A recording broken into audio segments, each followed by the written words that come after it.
Good morning. Good morning. I am your host, Life Pastor Kyle, and this is the Journey to a Winning Anyway Life. I know it's early, and I hope you are awake and ready for your weekend and ready for your Friday. Again, I'm Life Pastor Kyle, and this is the Journey to a Winning Anyway Life. It's not just something that happens overnight, but it is a journey, but it is possible. And so I want you to like, share, and tag someone, let them know that we're on early. I want to just kind of walk you through some things quickly this morning, and I don't want to keep you long. Just want to be able to encourage you this morning. Let's see who's on today. And I'm excited about talking to you. Terrence Bell, I see Kevin Matthews, to Wanda Carr. Good to see you. A lot of us go through situations, and sometimes we just need something or someone beyond what we've always known. Canvas, Booker, Sap. How you doing? Emery Shelvin. I see Kenneth Davis, Tamisha Figaro. I see you guys. And so I'm overjoyed. Hello, Mr. Tamala Ricks. I am excited about being able to just help people. That's what my calling is. She said, good to see you. Good to see y'all typing too. How about that? I know we're early. And Maria Fresco, I see you. Dolores Bell. Listen, y'all, we're not having prayer tomorrow. Our prayer is next Saturday while we are finishing the culmination of the consecration. So don't go to church tomorrow. Because we won't be there. We'll have some good things going on. Dolores Bell, I see you as well. Listen, I want to keep y'all long. I am overjoyed, as I say, about helping people. And so this is the Journey to a Winning Anyway Life. And so I want to get you right into it because oftentimes many of us are going through situations and sometimes we can't talk about them or we choose not to talk about them. Let's lower this. We choose not to talk about them. And as we choose not to talk about, hello, Ivan Rice, our situation, our circumstance, hey, Kendra Lincoln, or our struggle, then we have to learn to carry the weight. Many of us carry the weight of our yesterday too well. Did I start too early, y'all? Hey, Mabel, congratulations, you and Ivan. Many of us carry the weight of our yesterday too well. Whew, that's good to me already. Hello, Geraldine Shelvin.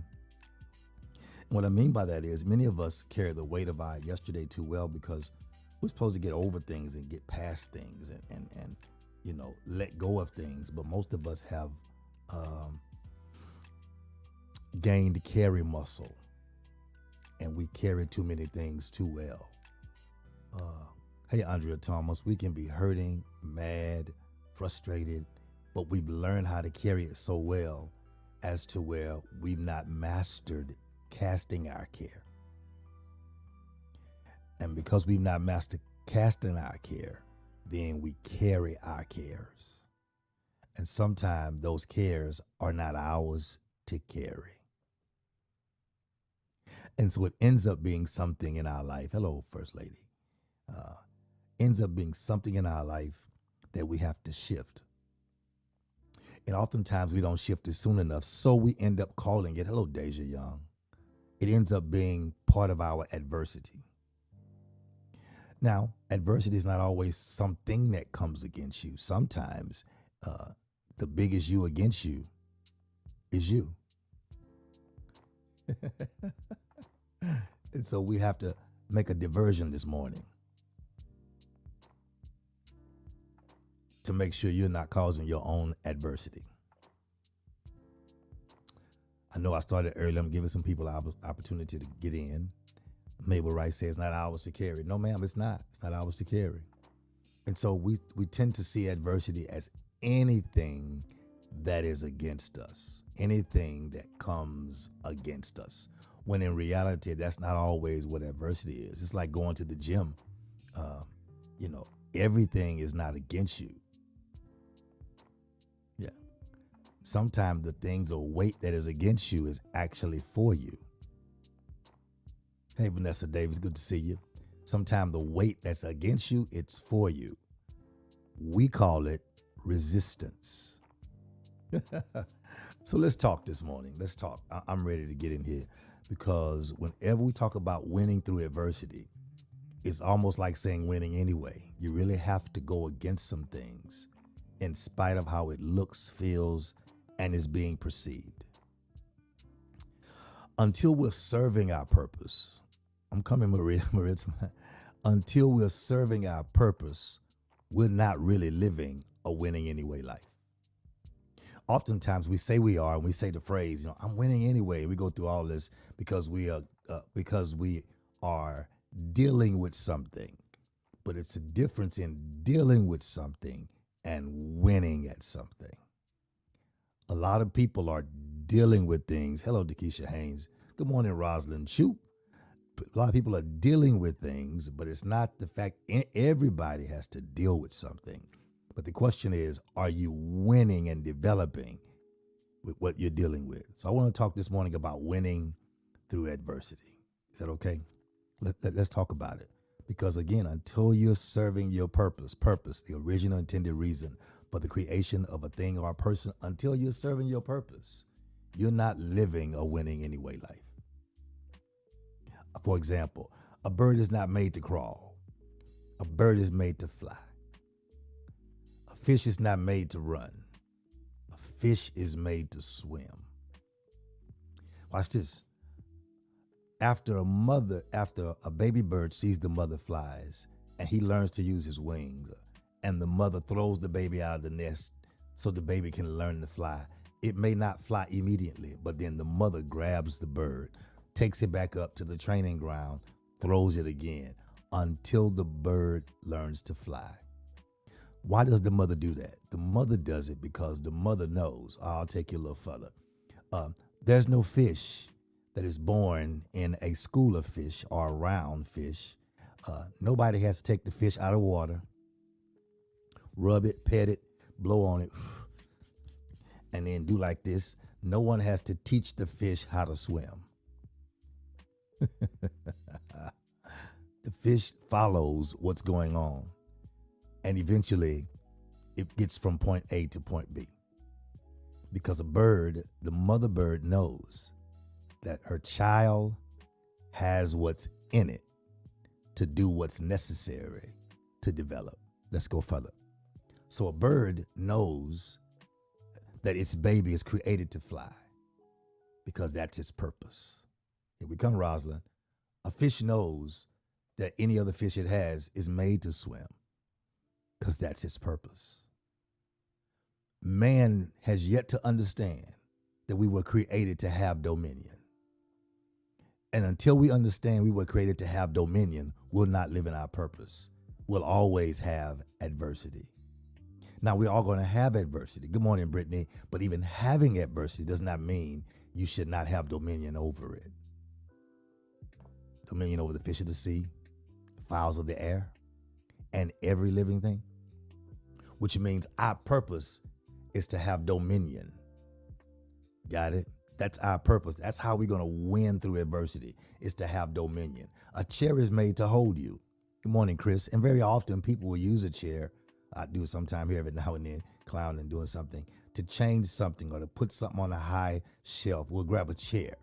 And if the chair broke and we fell through it, we couldn't blame anybody but ourselves. Hello, Demeter Phillips. Good morning, Chris Blake and Andrea Thomas. I see y'all.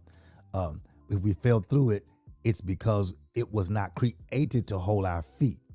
If the chair was made with a cushion and no middle section, just wood cushion around, cushion on top, if we fell through it, it's because it's not made for our feet.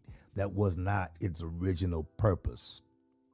Even though we use it for other things besides sitting. Okay. Oh, that's good. And so until we understand how to operating everything in its original purpose, we will never actually win in the process because we'll use it for something else. And if we stand in a chair and fall through a chair, hello, Tootie Jackson, then we fall because it is abuse.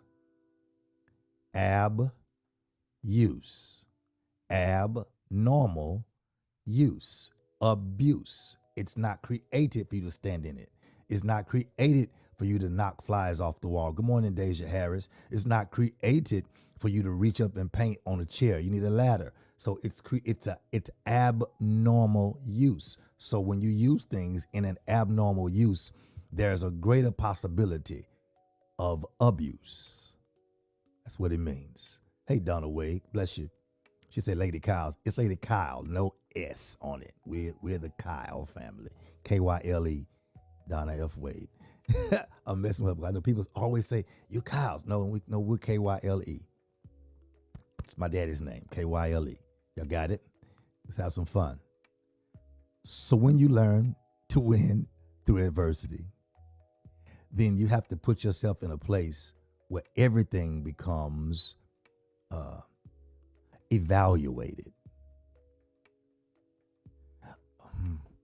The condition that you're going through should not change what you believe. What you believe should change the condition that you're going through. I'll say it again. The condition that you're going through should not change what you believe. Hello, Trish Wells. But what you believe should change the condition that you're going through. If what you're going through changes what you believe, then your belief was not stable anyway. You should be able to use your belief to change whatever it is in your life, especially adversity. Did y'all get that? Oh, that's good. You got to be able to change adversity in your life, and you got to change it using your mindset and your belief. Well, pastor, coach, prophet, dad, spiritual father, all that stuff. What really is adversity? Can you really help me understand it a little bit better? That's just what I'm here for. Here I come, Brittany Blake. Here I come. Adversity is something that we will all have to experience in life that seems like it's against us. Seems like it's against us. Come on, Tamisha Figaro, hang in there. Old school said it like this. I hope y'all get this. It's just for old school people. This Roz would get this. Roz, are you still here, Rosalind? Roz would get this. Maria maybe would get it. So some of y'all young people wouldn't get this. Tootie would get this. Old school says it. I'm saying, I'm teaching winning through adversity. The journey to a winning anyway life. Old school say it like this. If I never, watch this, Rosalind. If I never had a problem, I wouldn't know God could solve them. Oh my God. Why would you say it like that? Because whenever there is a problem, it's a problem with an answer already present. How you know? Bible says this. He's a very present help in the time of trouble. So any trouble or any problem or any adversity, he's already there, but you never know it if you never had a problem. The issue is we don't take our problems to him. We carry them. And so we don't know he can solve them because we won't give them to him. So I'm trying to set you up for you to walk around winning anyway. Let's go, y'all. I ain't gonna be here long. Listen, I don't want to give you the idea that just because you go to church, everything is gonna be all right. Come on, Ivan, I see you. I don't want to give you the idea that just because you get a degree, that you're gonna be rich next year. I don't want to give you the idea that just because you fall in love and get married, that you won't have adversity, because no one is exempt. So yes, if you go to church and get a degree and fall in love and get married, you are still gonna have adversity. How do you know? If you look at the Bible very clearly, and this is the reason why I'm trying my best, Rosin, to stay in my coaching lane. This is the reason why you should not look at your adversity and throw in the towel. To throw in the towel means the devil has thrown you. Let me tell you why. If you look through the Bible, look through it very carefully. In the Bible, every adversity is followed by promotion and freedom. Oh my God.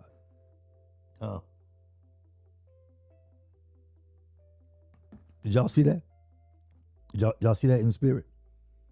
Every adversity, the Hebrew boys, followed by promotion and freedom. Daniel in the lion's den. followed by promotion and freedom. Joseph in the pit, Joseph in the palace. Joseph sold into slavery. Joseph mishandled by his family, followed by promotion and freedom.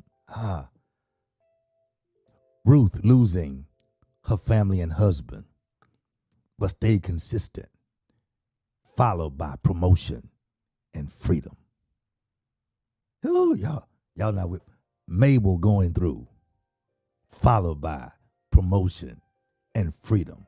Maria seemed like the devil has control, but followed by promotion and freedom. Come on, Mary Lamb. She said, I was on my job.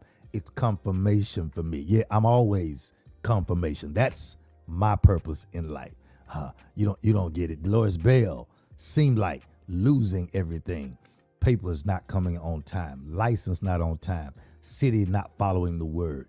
Going through, not coming on time. Giving her headaches about everything. Is followed by promotion and freedom. Minister Ricks, in her own way, quit a good job, following after something, but in disobedience. But after she had the adversity of a lifetime, God took her back to the aunt's house. My God, today, the aunt that she thought, was supposed to care for her, but scared her and went through with her. And she thought that the aunt was going to have an opportunity to do what she did again. I said, no. You aren't the same person. You have the power of God. You have prayer. After that adversity comes promotion. And now another promotion, which opens up for freedom, because the worries you have, you won't have for long. Listen, I got to go, because I got to go. Y'all can't push me too long. I got to go. So listen, every adversity in the Bible that you find is followed by promotion and freedom. My God. So you have to now stop looking at what you're going through as frustration. Maybe it is the butler introducing you to the masses. Let me help y'all. When you enter a wealthy person's house for a party, a gathering, you park your car, you get out in your evening gown, your tuxedo. When you walk in the door, even though people are not paying attention, the butler's job is to introduce you. I want to introduce y'all today to the devil.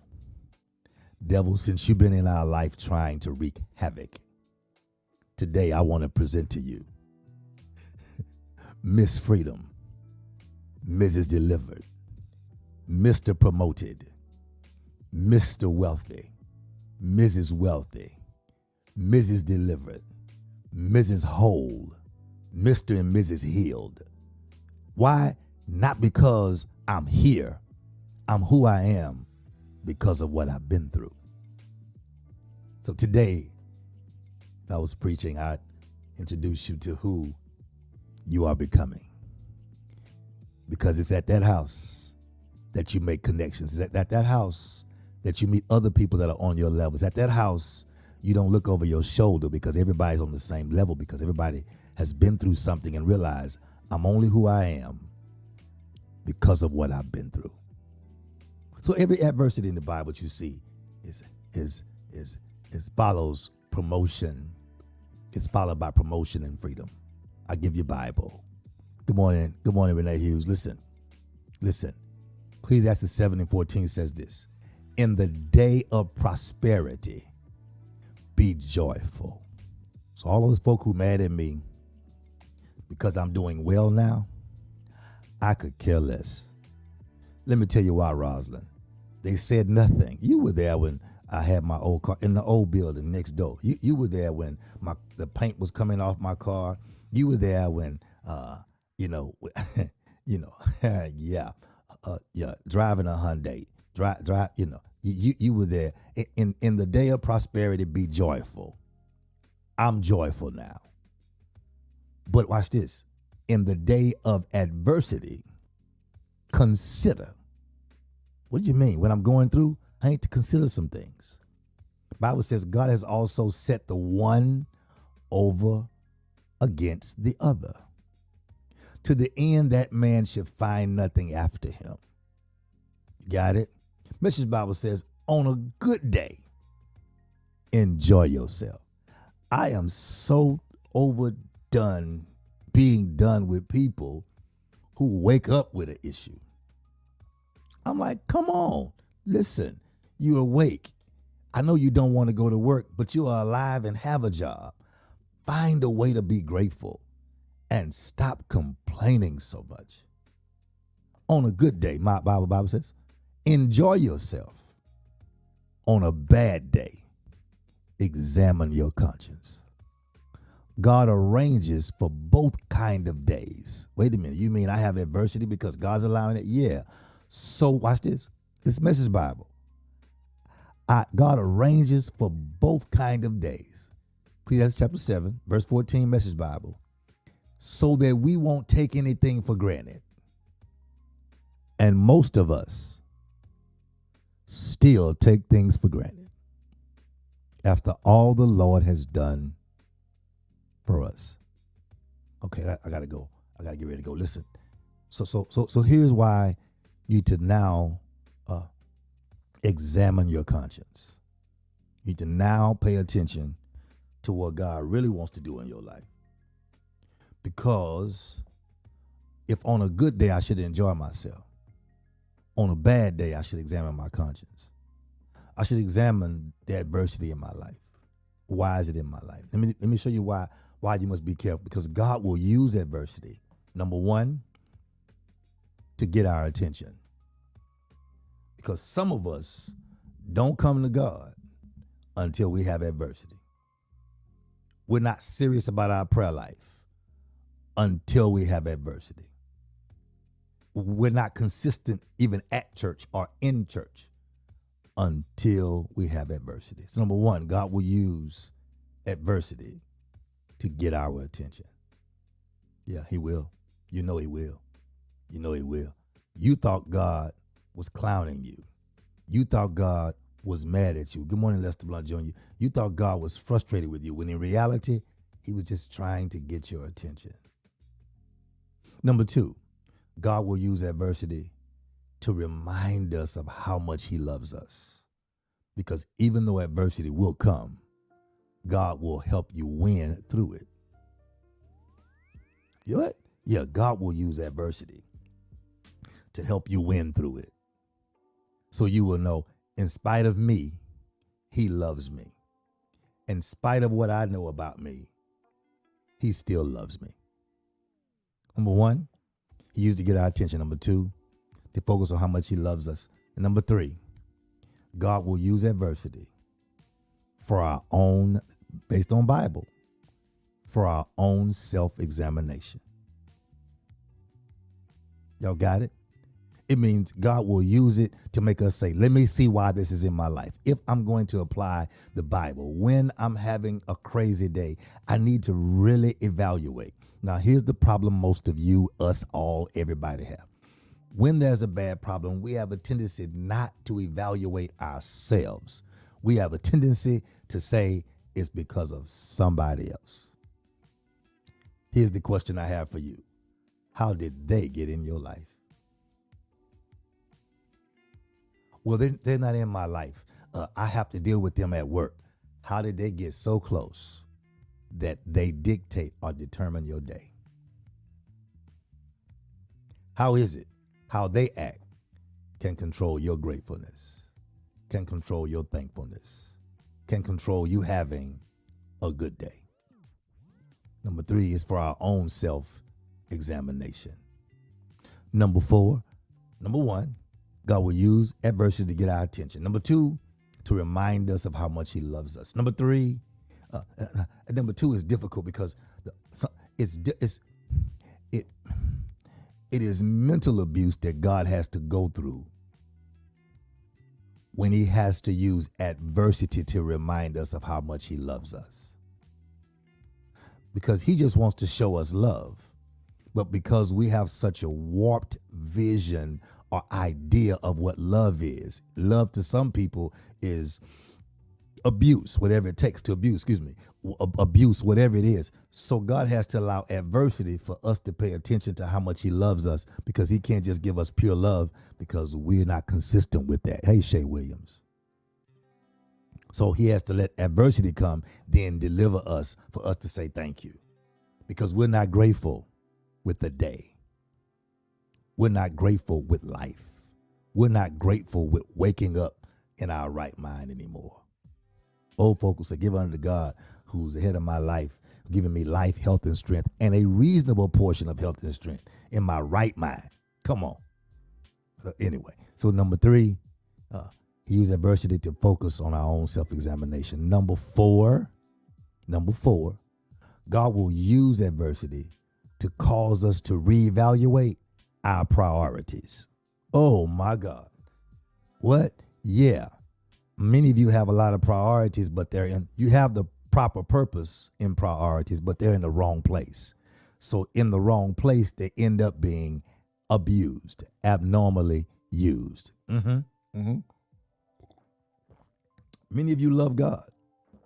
You love God with your whole heart, but you love your job and your money more than your God. And you love God on certain days. You don't love him enough. I asked the question on Wednesday, what is love? You missed Wednesday Bible study, go back and listen to Wednesday Bible study. Talked about real love loves. Many people love God to the point of doing just enough. So we love him, but we don't love him enough to sacrifice as we do for ourselves. The pandemic got a bunch of people think they're going to heaven, ain't gonna make it. Why? Because you got caught in the pandemic and you became what it was. Really? Yeah. Help me with that, Prophet. Easy. During the pandemic, convenience was the issue. We could not come together, so everything became convenient. Okay. It became so convenient that when God released you from prison, release you from situations, deliver you and give you a chance to return to finish preparing for greatness, you stayed in the prison. My God. What if Ruth had decided, I don't want to marry Boaz. I'm going to just keep picking in the field. She would have never seen her freedom or deliverance. And so what has caused us to get this way is that now we begin to feed our flesh more than we feed our God. So our flesh becomes our God. Now we're in this place where God is a option. Worship is a option. Church is a option. Our faith is a option. And when hell break loose, Bible talks about it. I ain't gonna say I don't want to be mean, because the Bible says you're gonna call God and he ain't gonna answer you. He ain't gonna answer you because you've been ignoring him the whole time. And somebody's on here listening that hadn't liked or loved it. There are 34 people on here. There are 23 liked and loved it, because some people aren't gonna like it and love it because they don't want me to know they're here. God knows you're here. That's why I'm teaching this. He knows you're here. And you might as well expose yourself. People gonna say, where I've been. So what? That's a priority problem. You put people before your God. Okay, I'm out. Okay, calls us to reevaluate our priorities. Number 4, adversity calls us to reevaluate what our priorities are and what they should be. Evaluating what they should be based on the result that you want and not based on pleasing the people that already are. Hello, Vivian Zink. God bless you. You got it? So number 1, to get our attention. Adversity, get our attention. Number 2, to remind us how much he loves us. Number 3, for our own self-examination. Number 4, to cause us to reevaluate our priorities. Number 5, most of all, we get adversities to teach us to trust God no matter what. No matter what. No matter what's going on, you have a way to trust God. Here's your Bible. Proverbs chapter 17, verse 17 says, a friend loveth at all times. Got it? Hey, Aaron. A friend loveth at all times, and a brother is born for adversity. Got it? A real friend? Here we come, winning through adversity. A real friend? A lot of our adversity is because we don't have people who love us at all times. They don't love us at all times. Not a real friend. Hey, callers. Not a real friend. The Bible says a friend loveth at all times. I don't care about your mom and your grandmother's definition of a friend. The Bible says a friend loveth at all times. And a brother is born for adversity, which means brother, sister, family. Family, real family is not always blood. Real family is who will fight with you. No, not fight against you, fight with you against what you're going through. Bible and a brother, family, connection, the viability, the vitality of the holding. A brother is born for adversity, which means before God lets you go into something, he'll give you a brother, he'll give you a sister, he'll give you someone, he'll give you a coach, he'll give you a prophet, he'll give you somebody that's closer or close as a brother. So when adversity comes, it won't take you down. Many of you have adversity because you rejected your brother. Good morning, Tisa. You rejected your brother. You rejected your sister. You reject, here it is. You rejected the assigned person for the attached person. See, when someone's assigned, that's a brother, sister, that's family, that's an assignment. You rejected the assigned person because you want to keep the attached person, not understanding that the assigned person has what you need to move forward. Hey, Tarika Hood, but the attached person, watch this, the assigned person has what you need. I'm going to help somebody. Even if for me, personally, I'm a prophet and a pastor. So even when someone comes that's empty, they have what I need. I need their empty vessel so I can pour into them. So as I pour into them, God gives me more to pour into them and others. And his pouring into me is revelation. It's refreshing. It's filling. It is my purpose in life. So I need empty vessels to pour into. So even if that person comes to me as an assignment, if they come to me empty, my job to pour into them is really for me. It's really my opportunity to be who I'm called to be. Or God will send people to be, as our prophet calls it, our pastor, our apostle calls it, they're money managers, or they're people assigned to do things. So when God sends someone that's assigned to you, they have something that you need, whether it's an empty vessel or a full vessel. The assignment says they have what you need, versus an attached person just needs something from you. They're not willing to give anything. They just want something from you. They're attached. Okay. An assigned person is who you give to. An attached person sucks from you. Leech. Yeah. Somebody attached, they're trying to pull from you, trying to get from you, trying to manipulate from you, trying to lie to get things, trying to act as if they're consistent, act as if they're faithful, act as if they're a brother or sister that's born for adversity. But when adversity comes, it also reveals who is a brother or a sister. It says a brother is born for adversity. So when you look at your life and look at your adversity, it should tell you who your friends are. Now, your friends are not the ones that you can control. You should have did this, you should have did that. That's control.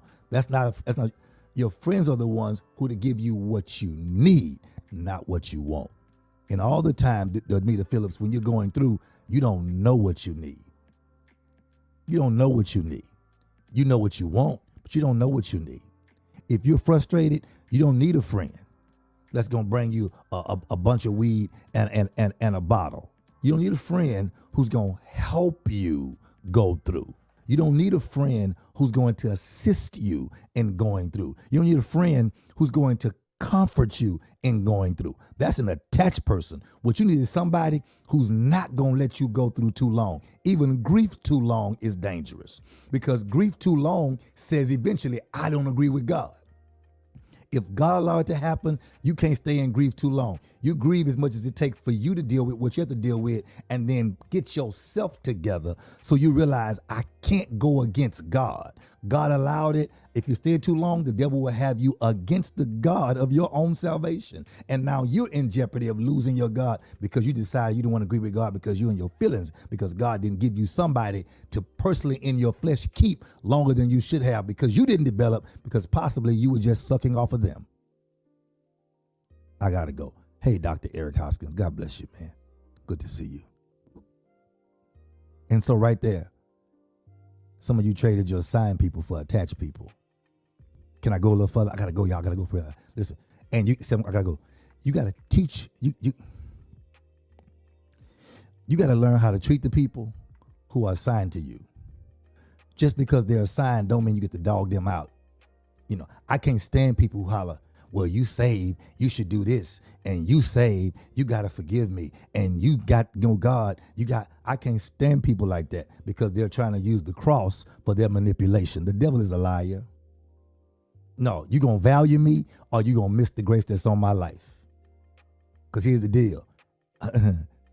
God does not leave us without a witness. You may understand your immaturity is fine, but when I know you know better, you're going to value me or you will have no place or grace from my life. No place in my life, no grace from my life. Why? Because I'm winning through my adversity. I am not growing my adversity. I'm not pampering my adversity. I'm not tilling the ground and waiting for it to grow. I am winning through it. And sometimes to win through it, I got to let it go. I got to make sure I'm good.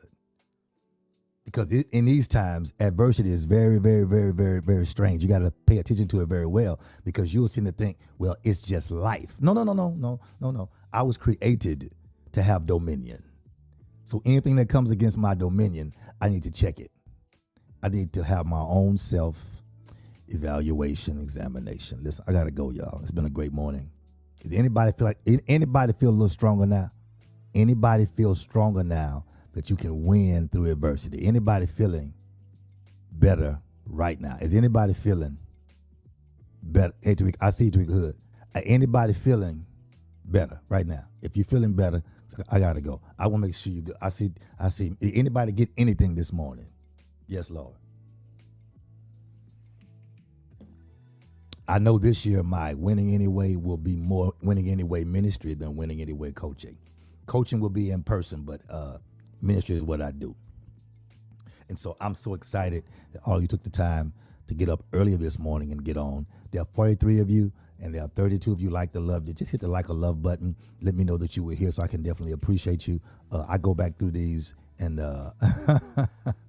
get to that team meeting, Trish. God bless you. I'm glad you have a job with a team meeting. Got it?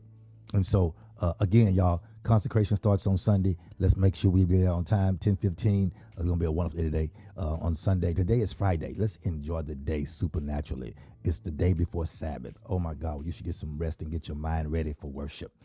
It's been life, Pastor Kyle. It's been an awesome day today.